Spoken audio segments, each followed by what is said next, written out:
Magaling yon. Kahit patay ang ilaw, kayang basahin ng Biblia. At siya lang ang pastor ang tuturo ng puro nakasulat. Prueba? Eto, panoorin nyo.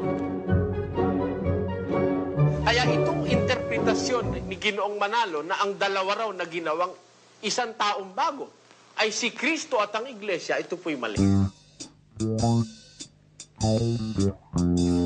Kita nyo na, kita nyo na. Ang galing, di ba? Apakahusay sa Biblia. Meron ba kayong sugong ganyan? Wala kayo niyan. Gusto nyo isa pa? Eto, panoorin nyo.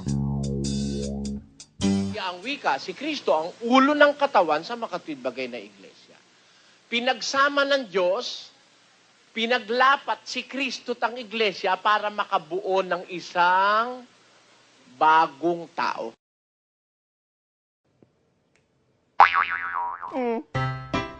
Pero teka, wag na lang yan. Eto, isa pa, panoorin nyo. Pero tatanungin ka, ilan ba ika ang Diyos? May marami. Tunay ba ika lahat yun? Tunay lahat yun. Wah? Ang galing ano? Isa pa. Eto, panoorin nyo.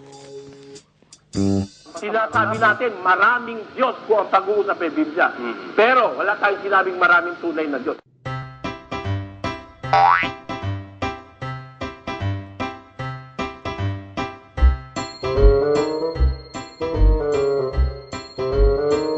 Kung ikaw naniniwalang nilalang ka sa larawan ng Diyos, kung may puwit ka, tatanggapin mong may puwit ang Diyos. No.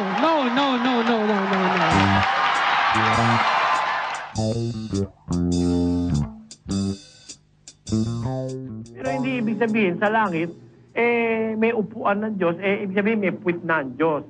Hindi po, hindi po ganun ang Biblia, kapatid.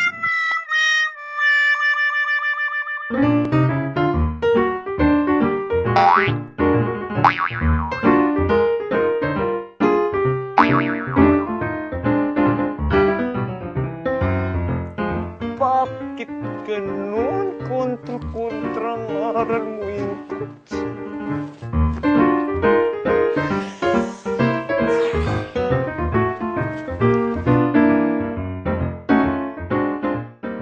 Ang taong nagkakakontra-kontra sinasabi, medyo may sira ulo nun.